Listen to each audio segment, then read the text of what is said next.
programação, está no ar mais uma edição do Roda de Entrevista dessa quinta-feira, dia 9 de fevereiro. Estamos ao vivo pela TV Mais no canal 17.1 para toda Cuiabá e Várzea Grande e nas emissoras afiliadas em Sinop e Primavera do Leste. Você pode acompanhar também a gente pelo site tvmaisnews.com.br, onde toda a programação aqui da TV Cultura você pode acompanhar 24 horas por dia. Estamos ao vivo também lá no canal do YouTube TV Educa Mais. E para você acompanhar todos os bastidores aqui da TV, eu convido você a seguir o nosso perfil lá no Instagram, que é o @tvmaisnews.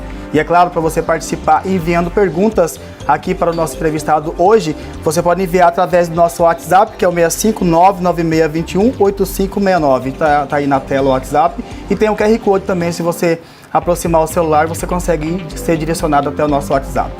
Bom, gente, o nosso entrevistado de hoje se chama Wilson Pereira dos Santos, nascido em Dracena, em São Paulo. Chegou em Cuiabá aos 3 anos de idade em 1964. Formou-se em Ciências Sociais e Direito pela Universidade Federal de Mato Grosso, a UFMT, e lecionou História de Mato Grosso durante as décadas de 80 e 90, em escolas e cursinhos pré-vestibulares na capital.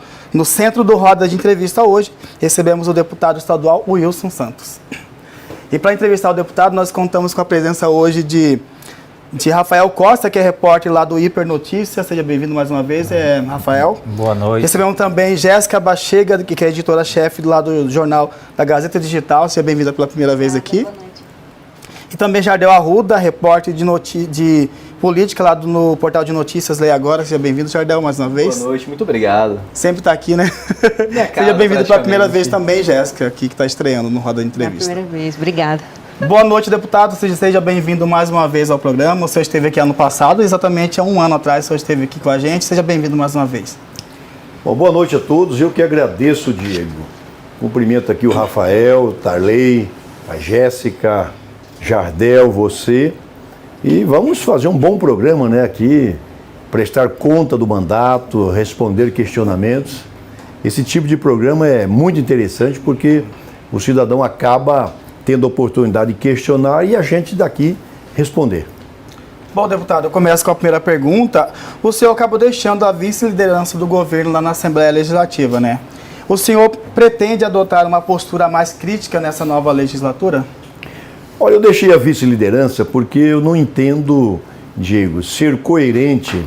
Você está no exercício da liderança, seja como líder ou como vice-líder, em determinadas matérias você votar contra o governo. Eu então quero ficar à vontade. Matérias, por exemplo, que trata do servidor público, já comuniquei à Casa Civil que eu não voto matéria que restringe, que reduza direitos do servidor público. As questões ambientais também são muito polêmicas, eu tenho uma posição muito clara, muito firme em relação a isso. A questão da pesca em Mato Grosso, eu também tenho uma luta já de 3 anos, junto com os pescadores, tanto profissionais como amadores. Então não é confortável você estar na chapa de líderes do governo e votar contra o governo. Eu achei melhor devolver a vice-liderança. A Casa Civil recebeu, indicou o deputado Beto 2-1, sangue novo, está com vontade. E eu acho que essa dobradinha, Gilmar Dal Bosco e Beto 2-1, vai formar uma boa chapa de liderança do governo na Assembleia. Jéssica, que é lá do portal de notícias Gazeta Digital, seja bem-vinda à sua vez de fazer a pergunta, tá? Deputado, hoje o Procurador-Geral do Ministério Público foi empossado novo. E em vários assuntos ele mencionou a polêmica que teve ano passado de vários shows milionários no Brasil inteiro, aqui, algumas cidades até que estavam em estado de calamidade, estavam pagando muito caro por esse tipo de evento. E ele falou que ele vai dar muita atenção a isso. Ano passado eles notificaram alguns municípios que acabaram suspendendo e cancelando esse tipo de evento. A Assembleia tem algum projeto, alguma medida, alguma coisa para coibir, fiscalizar ou controlar, né, isso, porque é um gasto que poderia ser investido em coisas até básicas para a população. Jéssica, são duas situações distintas. Quem conhece o interior do estado sabe como esses shows são aguardados, são esperados. Porque lá não tem shopping center, lá o Corinthians não vai jogar, lá Michael Jackson não aparece. Então a expectativa é enorme, é 1, 2 festas por ano, geralmente é a festa do rodeio, a festa do peão, e às vezes um artista nacional de 3ª, 4ª categoria. Se você dividir o valor desse cachê pelo número de telespectadores, daqueles que vão à arena, 10 mil, 15 mil, 20 mil pessoas, sai um valor per capita pequeno. Posso te garantir isso. Então essa é uma realidade de quem conhece o interior. Dom Aquino, Rio Branco, Acurizal, Leverger, Santo Antônio, Boconé, Rosário, essa é uma realidade. Lá não tem shopping center, não tem grandes shows como tem em Cuiabá, todo fim de semana tem 3, 4 grandes shows. Lá não tem, essa é uma realidade. Segundo, nós aprovamos ano passado, se eu não estiver equivocado, uma proposta da deputada Janaína, junto com o deputado Eduardo Botelho, mais outros colegas deputados, de que cada apresentação dessa tem que ser antecipada por uma apresentação regional, local. E que essa apresentação local tem que levar entre 20% e 30% do cachê total. Então a Assembleia debruçou sobre esse tema, porque ficou muito polêmico esse tema na época, até uma provocação do Ministério Público, ficou polêmica, a Assembleia debruçou sobre esse tema e aprovou já uma legislação específica em relação a isso. Tarley, seja bem-vindo, boa noite, sua vez. Boa noite, obrigado. Deputado, recentemente a gente teve aquele caso trágico de Vera, onde um conflito entre um cidadão jovem e um policial militar acabou na morte do jovem. E o senhor, na legislatura passada, apresentou um projeto de lei sobre a instalação de câmeras em fardas, em viaturas. E nessa nova legislatura, pouco depois desse fato trágico, o senhor voltou a apresentar. Eu gostaria de saber se essa reapresentação do projeto é por causa disso e como que esse projeto, como que o senhor espera, por exemplo, que isso venha, na prática, angariar o apoio dos deputados que são da segurança pública. Porque este caso, por exemplo, uma câmera poderia servir até de defesa para o policial, né? Sim. Você já perguntou e respondeu, Tarley. Parabéns. A roda da história, ela roda só para frente. Mais dia, menos dia, com o Wilson Santos ou sem o Wilson Santos, os policiais terão que usar câmera nas fardas. Isso é inexorável. Já em São Paulo, Santa Catarina e Rondônia, os policiais já utilizam essas câmeras. E o que é que aconteceu lá? Desabou o número de homicídios, de mortes nos conflitos envolvendo policiais. Inclusive, esse material serve como prova na defesa do policial. O que aconteceu em Vera, eu não vou dar minha opinião pessoal aqui, mas o que aconteceu em Vera? Eles não usavam as câmeras, mas alguém filmou. E esse alguém filmou e viu que praticamente os policiais agiram em legítima defesa. Ali ficou claro. O rapaz partiu para cima na porrada, tomou o cacetete. E se ele toma um revólver do policial? Eram 2 policiais que estavam mortos ali. Então aquelas imagens e os áudios servirão no inquérito que será presidido por um delegado de polícia. Esse delegado agora ele tem substância, matéria-prima para exarar o seu parecer, para concluir o inquérito. Então eu defendo, independente do episódio de Vera, onde o Diego, de 26 anos, perdeu a vida, independente desse episódio, eu reapresentaria o projeto. Como reapresentei também o que libera a pesca do dourado, junto com o deputado Botelho, junto com outros deputados, reapresentei também ontem, quarta-feira, o projeto que propõe a liberação da pesca do dourado e estou reapresentando vários outros projetos que não foram apreciados na legislatura passada e que eu espero que seja apreciado nesta legislatura. Jardel Arruda, boa noite, sua vez. Boa noite, deputado. Eu vou pegar carona na pergunta do colega Tarley. Não vou perguntar a sua opinião pessoal, mas a sua opinião como deputado estadual, que cabe fiscalizar o Poder Executivo e o Serviço de Segurança Pública, entre outras coisas. O senhor acredita ser correto que 2 policiais, sozinhos, somente 2 policiais, vão atender uma ocorrência com tantas pessoas quanto essa, no caso de Vera, que era uma festa, todo mundo sabia que era uma festa, eles eram informados sobre isso, e além de irem apenas em 2 homens, irem sem armamento não letal? Jardel, eu não quero mergulhar nessa questão porque nós vamos ter que dar um passo mais atrás. quem combate excesso de som é a prefeitura. Fui prefeito de Cuiabá, são centenas de reclamações nas 4 regiões da cidade. A moçada enche a cara e os sons são cada vez mais potentes. Tem carro que o som do carro vale mais dinheiro que o próprio carro. E põe para quebrar, para jambrar, para arrebentar mesmo. Quer dizer, a competência é do setor de posturas da prefeitura.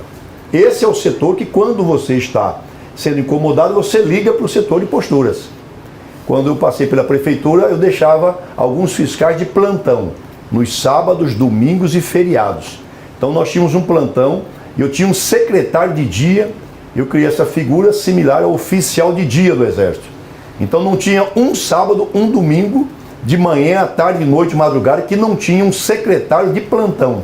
Ele recebia ali as informações e disparava as decisões, as soluções. Então, se você for analisar esse caso desde o início, você tem que começar pela prefeitura. Por que é que a prefeitura não coibiu esse excesso de decibéis praticado naquela festa ali? Por quê? Muito bem. Os 2 policiais foram só 2 porque praticamente só tem 2.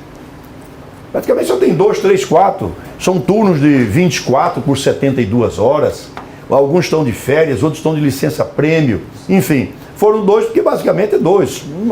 Na prática só acontece isso. Agora que o governo fez concurso, vai chamar mais alguns. Mas no interior há uma deficiência no número de policiais, principalmente militares. Mas não quero entrar no detalhe desse episódio. Não quero entrar. Eu quero dizer que, se os policiais estivessem usando câmera, talvez a reação fosse outra. E você fez uma observação importante. Antes de usar o armamento letal, tem que usar o outro que não é letal, que é a bala de borracha, que é o gás de pimenta, que é a pistola de choque. Você tem já em Cuiabá os policiais que têm esses tipos de armamentos não letais. Agora, eu já disse várias vezes para diversos secretários de segurança. Em Nova York, na gestão do Rudy Giuliani, ele criou um programa chamado Tolerância Zero. Mapeia toda a cidade, porque nos Estados Unidos a segurança é competência do município. Tá? A prefeitura que cuida da segurança. Então, ele tem um mapa, ele sabe qual é o dia que mais se mata, qual é o dia que mais se rouba patrimônio, qual é o horário, tem tudo isso. Então, por exemplo, vamos considerar a região X. Você sabe que sexta-feira, das 22 até as 4 da manhã do sábado, é um horário vermelho, perigoso para homicídios. O que eles fazem lá? Durante a semana, eles localizam. Vai ter 2 batizados, 3 festas São João, 4 final de campeonato, que vai ter festa churrascada. Então, eles sabem o que vai acontecer de movimentação ali. Durante a semana, eles colocam faixa, vão à rádio comunitária, distribuem panfleto, dizendo que a polícia estará lá, naquele fim de semana, com 50 homens, com 2 helicópteros, com 3 camburões, com 50 fuzis, enfim. Ele afuguenta a bandidagem. Ele antecipa o crime. Ele antecipa o crime. É trabalhar com inteligência. Já falei para diversos secretários. Vá a Nova York conhecer o programa. Quando o Rudy Giuliani assumiu Nova York, era a capital mundial, provavelmente mais violenta do planeta. Depois de 8 anos, Nova York era a cidade das grandes mais seguras do mundo. Porque ele mergulhou na questão da... E aqui, infelizmente, sempre a mesma metodologia. E eu tenho uma crítica grave. Não adianta convocar soldado, comprar fuzil, metralhadora, bomba atômica. Segurança não se faz só com isso. O que está acontecendo aí é que as facções criminosas estão fazendo o papel do Estado nas periferias. Estão assumindo o papel do Estado. O Estado tem que voltar à periferia, com a Secretaria de Assistência Social, com a Secretaria de Trabalho, com a Secretaria de Esporte, porque essa população está sendo cooptada pelos comandos. Rafael Costa, boa noite. Boa noite. Boa noite, Rafael. Deputado, até para esgotar esse tema, que ganhou muito destaque na imprensa mato-grossense nos últimos dias por conta do episódio em Vera, Eu fiz uma consulta no site da Assembleia Legislativa e verifiquei que o senhor apresentou o projeto que impõe, né, as câmeras nas fardas, mas a Comissão de Segurança, numa articulação liderada pelo deputado Eliseu Nascimento, apresentou um substitutivo integral, desidratando o projeto na íntegra e transformando, na verdade, o diverso daquilo que o senhor propôs. Ele transforma em proibido. Verdade. Pelo regimento interno, né, do qual o senhor tem conhecimento como poucos, o senhor reapresentando esse projeto começa do zero novamente? Sim. Ou o senhor pode ali fazer uma articulação política para tentar alterar esse teor do projeto da Comissão de Segurança, até para ficar mais claro para quem está nos assistindo? Rafael, muito boa a sua pergunta. No parlamento há esse cabo de guerra, né? Cada segmento, cada deputado representa setores. E lá havia até a 31 de janeiro uma bancada constituída por 3 deputados oriundos das forças de segurança. Um delegado de polícia, um policial penal e um policial militar. Os 3 se elegeram deputados estaduais e constituíram a base da Comissão de Segurança. Só passavam o que os 3 pensavam. Tudo que fosse contrário ao pensamento deles, ou eles arquivavam ou faziam um substituto anulando. E eles fizeram um substitutivo anulando o meu projeto. E eu fiz um substitutivo 2, trazendo o meu projeto na íntegra. E acabou indo para o arquivo. Na primeira sessão deste ano, quarta-feira, dia 8 de fevereiro, eu reapresentei o projeto. Ele está reapresentado, então ele volta a estaca zero, vai para a Comissão de Segurança. A OAB esteve presente ontem acompanhando a reapresentação, através do Dr. Flávio José Ferreira e vários outros advogados. Fizeram questão de estar em plenário para acompanhar a apresentação. A OAB está dando total apoio e uma pesquisa feita por um site importante da capital colocou que 95% das pessoas são favoráveis ao uso das câmeras nas fardas do policial. Quem é que tem medo de usar a câmera? O mau policial violento, que usa força desproporcional, que abusa da arma de fogo que possui. Aquele policial que cumpre o protocolo, que cumpre o procedimento militar, ele não tem por que ter medo. Pelo contrário, as imagens e os áudios vão ser prova cabal do seu procedimento correto no exercício da sua função. Então não tem por que ter medo. Bom, deputado, antes de fazer a primeira pausa aqui, tem uma pergunta lá do canal do YouTube. Vou ler para o senhor, que é a Nilma Silva. Boa noite, bancada. Deputado, por gentileza, informe a sociedade sobre a ADI, sobre a construção de usinas no Rio Cuiabá. O Rio Cuiabá, primeiro quero explicar o seguinte, a Baixada Cuiabana não possui aquíferos. Aquíferos são mares de água doce que estão no subsolo. Nós somos desprovidos desse aquífero. O mais famoso aquífero do Brasil é o famoso aquífero Guarani, e que termina aqui, chegando aqui próximo a Cuiabá, mas não abastece a Baixada Cuiabana. Então o que nos resta são as águas superficiais. E o Rio Cuiabá, o Rio Cochipó, o pequenino Cochipó-Açu, o pequenino Aricá, o Bandeira que seca na seca, essas águas superficiais precisam ser cuidadas. As suas nascentes precisam ser revigoradas, protegidas. As matas ciliares revigoradas. O esgoto coletado e tratado e não pode ser jogado a céu aberto, como vem acontecendo em Cuiabá e Várzea Grande. Reduzir o número de tablados que existem. São 1.300 tablados só da barragem de Manso até o encontro das águas do Cuiabá com São Lourenço. É um absurdo. 20 dragas dragando, às vezes até a areia que não existe mais, tirando o barranco, mexendo com o leito do Rio Cuiabá. E, para complicar mais, gananciosos capitalistas, que não têm limite à ganância por dinheiro, querem construir 6 usinas hidrelétricas no Rio Cuiabá. Não vão construir. Não vão construir. Podem tirar o cavalo da chuva, não vão construir. Nós já aprovamos uma lei em Mato Grosso, proibindo essa construção. Estamos indo onde tiver que ir. Nós vamos lutar com todas as nossas energias. levantar a população para não permitir a privatização do Rio Cuiabá. Eu já começo esse segundo bloco lendo uma pergunta lá do WhatsApp. Boa noite a todos. Quero saber do deputado Wilson Santos quando vão terminar a obra do Cote do Pari, que está paralisada há anos. Aqui é Davi Vidal, do bairro Manaíra, em Várzea Grande. Bom, Davi ou David, né?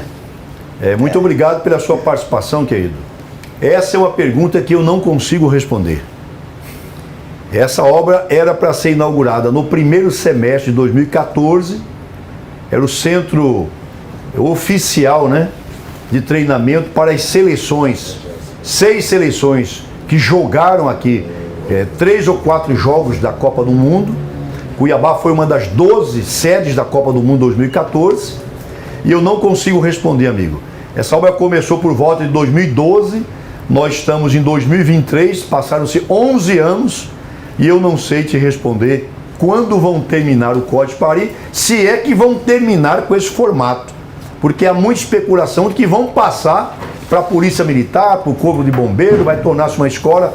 Na verdade, ninguém sabe o que vai acontecer. Jéssica, com você? Deputado, essa semana falou muito sobre turismo em Mato Grosso, sobre fomentar, revitalizar problemas dos aeroportos, e eu vi que o senhor foi em Chapada, naquela Caminho de Santana, que é um caminho utilizado muito antigamente, agora eles querem transformar num ponto turístico. Como que é esse projeto e como é que está esse caminho lá? É viável? Jéssica, lá é super legal isso, é mais um produto, né? Um novo produto para o turismo religioso, para o turismo de observação de pássaros, para o turismo de natureza, é super legal. Cuiabá, ele é fundado em 1719, mas é fundado lá em cima, na região do Pospó do Ouro. 3 anos depois, Cuiabá desloca-se para onde está, aqui. E durante mais ou menos 5 anos, como dizia meu amigo Luiz Soares, a Asturmada limpou o ouro aqui. Acabou o ouro aqui, chamado ouro de aluvião. Então houve um esvaziamento de Cuiabá a partir desse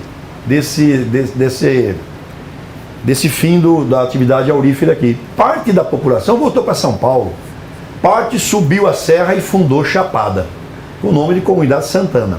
Então a ligação de Cuiabá com Chapada não era pela MT 251, pela MT Manuel Pinheiro. Fizeram várias trilhas para subir essa serra e descer. Uma é a trilha Top de Fita, a outra é a Quebra-Gamela, a outra é a trilha do Francês, a outra é do Carretão, várias trilhas. E a trilha Top de Fita, ela ainda é muito usada hoje pelos cavaleiros, pelas amazonas, que praticam a cavalgada aqui na região. Então ela já existe, há documentos de 1780 aproximadamente, já dizendo dessa trilha. Então é uma trilha que tem mais de 240 anos. E a proposta nossa, minha, o deputado Botelho, é nós, junto com a Igreja Católica, com outras igrejas, fazer um mini caminho de Santiago de Compostela. Um mini caminho de Nossa Senhora Aparecida do Norte, que tem no Brasil. Seria um produto turístico, ecológico, interessante, ligado à natureza. Já desci várias vezes, subi a cavalo, a pé, vale a pena, é um lugar lindíssimo. Você tem aquele paredão avermelhado, várias cachoeiras, som de pássaros, água cristalina, vale a pena. E eu acho que dentro de uns 2 anos, mais ou menos, esse produto deverá estar pronto e acabado. Rafael, você? Deputado, quero fazer uma pergunta a respeito de um tema que o senhor tem familiaridade e acredito que é um tema do qual o senhor tem mais familiaridade ainda, que é a educação, mas educação inclusiva. Nós tivemos um episódio envolvendo a vereadora Maísa Leão, que tem um filho autista, foi matricular o filho numa escola privada, tradicional de Cuiabá, e a direção da escola, quando tomou conhecimento de que o filho da vereadora era autista, simplesmente desapareceu com a vaga. O autismo é uma bandeira que o senhor assumiu, né, nos últimos anos. Eu quero até parabenizar o senhor, porque eu tive a oportunidade de acompanhar de perto e sei do seu empenho, das leis aprovadas. Acho que o senhor até merecia uma estátua na Assembleia, exemplo daqueles craques do Maracanã, que brilharam no Maracanã. Mas a minha pergunta, Wilson, é o seguinte: o senhor que é professor, foi presidente da Comissão de Educação, deputado que tem essa bandeira. A educação pública e privada, ela ainda não está preparada para lidar com a inclusão de autistas, dislexos e portadores de síndrome de Down. E aí eu não digo apenas no caráter pedagógico, mas no sentido também de acolhimento? Sim. Não está preparada. Infelizmente, nesses 523 anos de Brasil, ainda não preparou-se.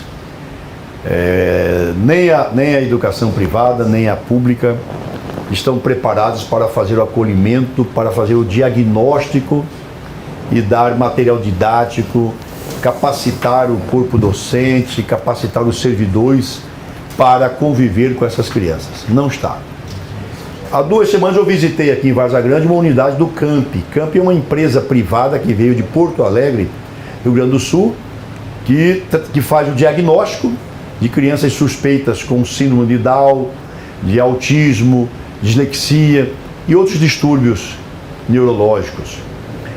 Fiquei muito satisfeito, espero que esteja funcionando para valer. Agora, recentemente, a SEDUC, quero parabenizar aqui o governador Mauro Mendes, o secretário Alan Porto, o secretário executivo Amauri, eles compraram mais de 40 milhões de reais de material didático para essas crianças.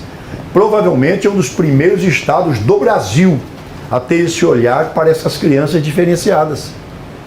Elas não são melhor nem pior do que ninguém, elas são diferentes. Nós temos aqui 86 bilhões de neurônios. São fiozinhos que saem de um polo, atravessa aqui para ligar aqui. Um que tem 1 milésimo de desvio complica o processo de alfabetização, complica a socialização. Mas não são seres humanos desprezíveis. Qualquer cérebro, por mais lesado que seja, ele ainda tem capacidade de aprender. Então nós temos que sofisticar a nossa educação, investir na educação, para que nós tenhamos compreensão das diferenças, saibamos acolher, saibamos diagnosticar e saibamos fazer o acompanhamento correto. Deputado, Jardel. ainda desse mesmo assunto, o Conselho Estadual de Educação, em 2012, fez uma normativa limitando as vagas de alunos com necessidades especiais de aprendizagem por turma. São 2 vagas para cada 20 alunos. Não me lembro agora exatamente o número da normativa, mas ela existe. Inclusive, ela é alvo de uma ação direta de inconstitucionalidade, porque foi apresentada esse ano pelo Ministério Público, porque supostamente causaria segregação. E a vereadora Maísa Leão, ela acabou sabendo disso recentemente, né, justamente nesse episódio em que o filho dela não pôde ser matriculado, e ela bate muito nessa tecla que essa normativa causa segregação, que é extremamente ultrapassada e não deveria existir. Você, como estudioso do assunto agora, como deputado estadual, qual que é a sua opinião sobre isso? Já conhecia essa normativa? O que pode fazer a respeito? Jardel, eu sou professor, né? Desde 1981 eu sou professor, né? Uma coisa é a teoria, outra coisa é a prática. Durante as últimas décadas houve uma correlação de forças entre a corrente que defendia que as crianças especiais deveriam frequentar salas de aulas exclusivamente com crianças especiais. E uma outra corrente que acabou vencendo essa disputa de que as crianças especiais devem ficar nas salas regulares. Porque ao conviver com as crianças, entre aspas, normais, elas acabam desenvolvendo mais. Então, isso está acontecendo. Quando eu cheguei à prefeitura, eu tinha mais ou menos 70 crianças especiais nessas salas regulares. Quando deixei a prefeitura 5 anos depois, eram quase 900. E realmente nós comprovamos que esse convívio avançava. Agora, a CAD, né, que é aquela pessoa, aquela professora que cuida dessas crianças especiais, a orientação é que ela não consegue cuidar mais do que 2 crianças ao mesmo tempo. Então você vai colocar o quê? 6, 8 crianças numa sala que tem mais 22, 23? Quantas professores especiais serão necessárias? Quantas TDIs serão necessárias? Então, uma coisa é a teoria, a outra coisa é a prática. O que eu digo é que sequer o Estado e os municípios fazem o diagnóstico. Mas isso Nem isso conseguem fazer. Agora é que o governo do Estado está contratualizando com a Camp aqui de Várzea Grande para que essa empresa privada faça o diagnóstico. E eu espero que após o diagnóstico possa fazer o tratamento. Mas isso não acaba impedindo o acesso dessas crianças à educação? Não, esse é um direito constitucional. As crianças têm que ter esse direito. Quero aqui solidarizar-me com a vereadora Maísa. Eu não a conheço, mas conheço a sua mãe, foi secretária de Estado, uma médica, um casal de pais maravilhosos. E a Maísa vem fazendo um bom mandato e vai fazer um bom mandato. Gostaria de ter essa aproximação com ela para trabalharmos juntos nessa temática. Eu sei que ela trabalha na Câmara, o ex-vereador Diego Guimarães, agora deputado estadual, também trabalhava. Vamos somar todo mundo, porque o que tem aparecido de crianças com autismo, com dislexia, é um número assustador. É assustador. Agora eu repito, o Estado brasileiro, o Estado mato-grossense, os municípios brasileiros sequer conseguem fazer o diagnóstico. Sequer. Aqui em Mato Grosso as coisas estão avançando, estão evoluindo. Deputado, eu gostaria de abordar um pouco a questão do meio ambiente. O senhor, no primeiro bloco, até comentou que essa é uma das pautas do senhor. Desde que o governador Mauro Mendes assumiu o primeiro mandato, ele tem uma política de privatização de Estado mínimo, teve até a questão da Empaerd e outras estatais. E com toda essa cultura de privatização, de repente o governo do estado entra numa luta para anular a questão do Parque Nacional de Chapada e estadualizar. Eu gostaria de saber a sua opinião sobre isso e gostaria de saber se o senhor tem conhecimento de por que de repente o governo vai na contramão do que é a sua cultura nesses últimos 4 anos, considerando o primeiro mandato dele? Olha, essa questão de privatização, cada tempo a sociedade exige um comportamento dos seus gestores. Houve um tempo em Mato Grosso, no Brasil, que o setor empresarial não tinha interesse nenhum em investir em estados como Mato Grosso. E nesse tempo o governo construiu cinema, construiu teatro, Cine Teatro Cuiabá foi construído pelo Estado, pertence ao Estado até hoje. O governo de Mato Grosso construiu um hotel, um grande hotel, tem até hoje o Hotel Águas Quentes, pertence ao Estado, está concessionado. Então naquele tempo empresário nenhum queria saber de vir para Cuiabá, construir hotel, fazer Hotel Águas Quentes, construir cinema. Tá? Então o Estado fazia esse papel. Hoje não. Hoje o Estado não faz mais cinema. Hoje tem o shopping center, tem os cinemas em nível nacional. O Estado nunca mais construiu hotel. Hoje aí o Grupo Paiaguás, o Grupo Hotel Mato Grosso, o Grupo Odara. Quer dizer, cada tempo é um tempo. E nessa compreensão o governador Dan de Oliveira fez a maior reforma do Estado de Mato Grosso. 1995, quando o Dante assumiu o governo do Estado, com 3 salários atrasados para os servidores, um Estado que gastava 112% da sua arrecadação só com folha de pagamento, tudo que ele arrecadava ainda tinha que buscar mais 12% emprestado só para pagar salários. Esse foi o Estado que Dan de Oliveira assumiu em janeiro de 95.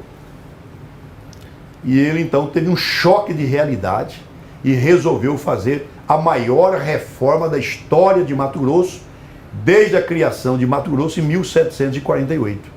Vendeu as centrais elétricas, liquidou o Banco do Estado, extinguiu a Casemate, extinguiu a Aeromate, extinguiu a Codemate, devolveu aos municípios os serviços de água e esgoto, extinguindo a Sanemate e demitiu 26 mil servidores.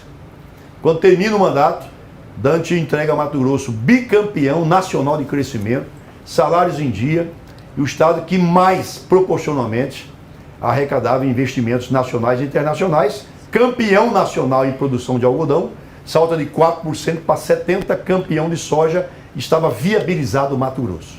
Então, são momentos distintos. O Mauro Mendes não privatizou nada, pelo menos que eu sei, nem tem mais o que privatizar, não temos mais centrais elétricas, não temos Sanemate, não temos mais Bemate, não tem... Certo. O que ele está fazendo é concessionando rodovias para iniciativa privada. Fez 2 ou 3, e está tentando, ao inverso, 180 graus, inverso, assumir e estadualizar temporariamente a 163. Agora, com relação ao Parque Nacional de Chapada, eu fui o primeiro a propor isso em 2018. Rafael devia estar na Assembleia, lembra disso. Fizemos uma audiência pública na Assembleia, em Chapada, e eu defendo que esse parque, como ele está dentro de Cuiabá, 2/3 desse parque, esse parque tem 33 mil hectares, 22 mil hectares estão no município de Cuiabá, praticamente no coração do CPA. E o governo quer pôr 200 milhões nesse parque, torná-lo super atrativo em nível nacional. O Parque de Chapada, eu concordo com o Mauro Mendes que tem que ser estadualizado. Bom, voltando ao assunto sobre o Rio Cuiabá. Como que está o avanço da soja, as cabeceiras do Rio Cuiabá em Rosário Oeste? O senhor esteve lá na região no último final de semana, o que o senhor viu lá? Esse assunto, Diego, é preocupante. A região está sendo tomada de ponta a ponta pela soja, fazendas de pecuária estão transformando-se em fazendas de soja. Nas duas cabeceiras do Cuiabá do Bonito, Cuiabá da Larga, soja encostando, pecuária junto, muito preocupante. Nós vamos apresentar em breve um diagnóstico, inclusive fotográfico, para mostrar o nível de comprometimento. É com você, Rafael. Deputado, eu quero fazer uma pergunta a respeito de um tema. O senhor talvez, lógico, então de ironia, conheça só um pouquinho política e história. Vamos lá. Mas espero que o senhor... após o resultado da eleição presidencial, houve um inconformismo muito severo com o resultado, né? Houve até aquele movimento do dia 8 de janeiro.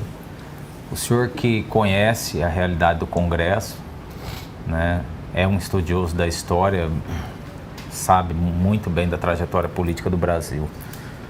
O senhor vê no presidente Lula um perfil de conciliador que o país, no atual cenário político, exige? E já emendando, né, o senhor que conheceu o Congresso, foi deputado federal, há espaço para governabilidade diante de um cenário de divisão? Ô Rafael, não foi a primeira vez que algo semelhante ou pior do que isso aconteceu. Em 1935, os comunistas tentaram tomar o poder à força. Fizeram revoltas em Natal, Recife, Rio de Janeiro. Mais de 150 pessoas morreram nesse movimento conhecido como a Intentona Comunista. Em 1938, Plínio Salgado liderou um movimento com quase 100 pessoas e tentou invadir o Palácio da Guanabara, sede da família do presidente Getúlio Vargas. Também não obteve êxito. Então, isso já aconteceu, inclusive com mortes. Agora, essa depredação que houve nos três palácios, inaceitável. A justiça está apurando, vai fazer a punição rigorosa e tem que fazer mesmo. E acho sim que hoje o clima já está mais ameno. Já tem mais de quase 30 dias daquele episódio, né? Hoje, dia 9, 30 dias exatamente. E o clima está mais ameno e acho que o presidente da República tem sim condições de fazer o seu governo. Jéssica. Deputado, no final do ano passado, o governador falou sobre conflito de terras. Essa semana ele voltou a falar nisso e disse que vai mandar um projeto para a Assembleia. Como que o senhor vê isso? Isso é uma alternativa para quem pratica crimes ambientais? O senhor acabou de falar do avanço da soja, das plantações. Como o senhor vê isso? Como que a Assembleia pode votar? Você acha que isso é viável? Olha, isso já está previsto na Constituição da República. O confisco pode ser feito em áreas onde há plantação de drogas, onde há o exercício do trabalho análogo à escravidão. Isso já está previsto na Constituição, pode haver o confisco. A novidade dele é que ele está propondo o confisco em áreas onde haja o desmatamento ilegal, crime ambiental. Ele diz que somente 1% dos fazendeiros praticam esses crimes ambientais, que 99% andam na linha em Mato Grosso. A matéria não chegou na casa, vamos aguardar. Deputado, pesca do dourado, o senhor tentou liberar na legislatura passada, não passou na Assembleia, esse ano já reapresentou o projeto. acha que há ambiente político para aprovar esse projeto? Qual que é a grande dificuldade de aprová-lo? Acho que há. O parlamentar é como o centroavante, tem que acreditar. Acreditar que o goleiro vai bater roupa, que a bola vai bater na trave e vai voltar para ele, tem que acreditar. Eu acredito. Agora reapresentei nesta quarta-feira o projeto para a reabertura, né, a liberação da pesca do dourado, que foi feita sem nenhum estudo científico, sem nenhum amparo de estudos por alguma instituição séria ou algum cientista sério. Fizeram na orelhada, para 5 anos já está aí no 11º ano. Mas agora, na minha opinião, há um ambiente muito mais favorável para a liberação da pedra dourada. Por quê? Porque o dourado já está com uma população excessiva. Ele é um peixe também predador. Ele vem destruindo espécies menores, piraputanga, vários tipos de piaus. Então eu entendo que há hoje um ambiente muito favorável à liberação da pesca do dourado. Tarley, você? Deputado, essa semana a gente teve aí a apresentação do requerimento de CPI contra o Sindicato dos Educadores. O senhor é professor, já foi mencionado aqui, a cada resposta do senhor ressalta que o senhor é professor de carreira. Eu gostaria de saber qual a opinião do senhor, opinião como professor, opinião como parlamentar, acerca desse pedido, desse requerimento de CPI. Tem embasamento? Tem legalidade nesse pedido? Confesso a você que eu não vi essa matéria. Eu não assinei esse requerimento, não fui procurado para assiná-lo. E aquilo que meu pai me ensinou, quem não deve, não teme. Se essa investigação ela acontecer, ela provavelmente vai dar um atestado de honestidade para os dirigentes do Sintep. Eu acho que os dirigentes do Sintep não podem perder essa oportunidade de obter do Parlamento Estadual um atestado de honestidade, de que eles tratam de forma correta os recursos oriundos dos seus filiados, dos professores, dos profissionais da educação. Eu acho que o Sintep é muito bem dirigido, bem organizado, e não sei por que a diretoria do Sintep há de se preocupar com essa CPI. Jéssica? Deputado, na fala do senhor sobre a segurança, o senhor mencionou que tem muitas cidades que têm 2 policiais, meia dúzia de policiais. Essa semana, o Conselho Federal de Medicina soltou um balanço sobre a quantidade de médicos no país. E em Mato Grosso, 70% das cidades, dos municípios menores, têm menos de 2 médicos para cada 1.000 habitantes. Como que a gente supera isso? Na pandemia, teve toda aquele propaganda para atrair profissionais de fora, para atender a população daqui. Como que a gente supera isso? Com concursos? Como? Olha, com um estímulo financeiro. Eu tenho, inclusive, um filho médico também. Estímulo financeiro, com programas específicos, como foi o Mais Médicos, fazendo todas as correções, guardadas as devidas proporções. Mas você não pode tratar um brasileiro que mora em Cuiabá de forma diferente de um que mora em São Paulo, ou um que mora em Reserva do Cabaçal, Lambari do Oeste, Acorizal, Conquista do Oeste, de forma diferente ou menor do que um que mora na capital. Todos eles são brasileiros e merecem respeito. Então, eu acho que os gestores precisam fazer o quê? Estimular a ida para o interior. Um salário que compense, um plano de cargos, carreiras e salários que motive a ida e a fixação daqueles profissionais nas cidades menores. Deputado, Jardel. está na Assembleia Legislativa a PEC apresentada pelo Executivo para limitar a criação de novas unidades de conservação, enquanto não forem regularizadas pelo menos 80% das atuais. No ambiente da Assembleia Legislativa, você acha que essa PEC vai ser aprovada? Você vai trabalhar a favor ou contra ela? Como está essa situação? Bom, Jardel, eu primeiro volto a dizer, eu defendo a estadualização do Parque Nacional de Chapada Guimarães. Primeiro que o governo quer, tem vontade, deseja, está disposto a colocar até 200 milhões de reais para tornar esse parque um dos mais atrativos do Brasil. Segundo, uma coisa é teoria, outra coisa é a prática. É muito bonito a teoria, você falar, tem que criar mais parque, criar mais parque, criar mais... Tudo bem, mas e aí? E os que já estão aí? A maioria abandonados. não indenizaram os proprietários. Aqui na Chapada, 50% dos proprietários não foram indenizados até hoje. Sérgio Ricardo Franco também. Esse parque foi criado pelo presidente José Sarney. Depois do Sarney já veio Collor de Mello, Itamar Franco, Fernando Henrique 2 vezes, Lula 2 vezes, Dilma Rousseff, Michel Temer, Bolsonaro, Lula voltou pela 3ª vez. E esses todos os presidentes nunca completaram a indenização dos proprietários, que vivem lá sob ameaças do ICMBio, passando constrangimento com suas famílias, numa área que é propriedade pessoal, particular deles. E a Constituição diz, ao desapropriar é preciso fazer a indenização antecipada. Foi brincadeira, mais de 30 anos o parque está aí, sequer indenizaram. Então eu acho assim, é bonito você falar, tem que estar aberto para a criação de novos parques. Bonito. Mas e os que estão aí?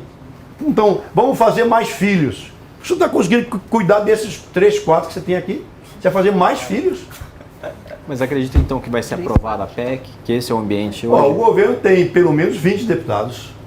O governo querendo, o governo aprova qualquer coisa na Assembleia. E não é só essa PEC, não, qualquer coisa. Eu tenho que passar pro Rafael ali, Jardel, que estamos bem lá em cima do horário. Diego, eu quero reclamar aqui, porque da última vez que eu estive aqui, durou 1h40 e você está canhando o tempo aqui. Tô ganhando tempo. De tempo. Vou pedir para a direção aumentar o nosso tempo. Vamos aumentar. Deputado, tratando de educação, Mato Grosso ganhou notoriedade, não digo nem nos últimos anos, mas acho que na última década, por conta do baixo desempenho dos estudantes no Exame Nacional do Ensino Médio. O governador Mauro Mendes, já no início do primeiro mandato, declarou por várias vezes preocupações com esses baixos índices, que temia até por um apagão de mão de obra no mercado de trabalho. Por exemplo, a robótica hoje é uma realidade no campo, então precisa de pessoas qualificadas para vir a operar máquinas. Recentemente o governador contratou a FGV para reformular material pedagógico. O senhor acredita que a educação em Mato Grosso, pelo que o senhor tem acompanhado, principalmente no que diz respeito ao ensino médio, caminha para melhorias? Olha, o Brasil tem, se não a pior educação do mundo, é uma das piores. Tanto é que os PISAs da vida mostram isso, né? 90 países, o Brasil é o último, penúltimo, antepenúltimo, pior em matemática, em ciência, enfim. E Mato Grosso é um dos piores do Brasil. Você vê a situação que nós estamos, né? É o maior crime de lesa pátria que existe nesse país, é a qualidade do ensino público ofertado aos mais pobres do Brasil. Isso é um crime. Isso é crime de lesa pátria, é crime hediondo, quando oferta uma qualidade de ensino porcaria, de última categoria. 60%, 70% dos alunos que deixam o ensino fundamental, que deixam o 9º ano na rede pública, não sabem ler nem escrever, nem conseguem fazer as 4 operações aritméticas mais básicas que existem. Não sabem nada. Depois de 9 anos, não sabem ler nem escrever, nem fazer soma, subtração, adição e multiplicação. Esse é o crime deste país. Aqui o governador está tentando, tem bastante recurso, tem uma equipe bem sintonizada, está fazendo bastante reforma, investindo na infraestrutura, mas o principal é o pedagógico. É o pedagógico. É a formação continuada, capacitando permanentemente o corpo docente, os demais profissionais. Está criando agora a meritocracia, um passo importante. Está usando um material didático interessante. Então está tomando posições importantes. Mas isso não se muda em 3, 4 anos. São décadas e décadas. O Brasil tinha que ter um plano para 50 anos para restaurar a sua educação. Outrora nós tínhamos uma educação de boa qualidade para pouquíssimas pessoas. Agora nós temos a universalização do acesso ao ensino fundamental, mas a qualidade desabou. É um crime o que os governos ofertam de qualidade no ensino público nesse país. Obrigado mais uma vez. Eu vou ter o prazer de entregar para o senhor o programa nas quintas-feiras. É isso aí. Obrigado mais uma vez. Agradeço também a todos de casa que participaram. Foram várias mensagens de WhatsApp, também no YouTube. Não dá tempo, o programa é 1 hora, mas a gente vai passar para o deputado essas perguntas que vocês fizeram. Agradeço pela audiência, volto na próxima semana e programa de quinta-feira que vem vamos falar sobre o Dia do Repórter. E quem vai estar aqui com a gente é o Pedro Pinto de Oliveira, que é professor e jornalista de comunicação. Fico por aqui, tenham todos uma boa noite e até a próxima. Tchau, pessoal.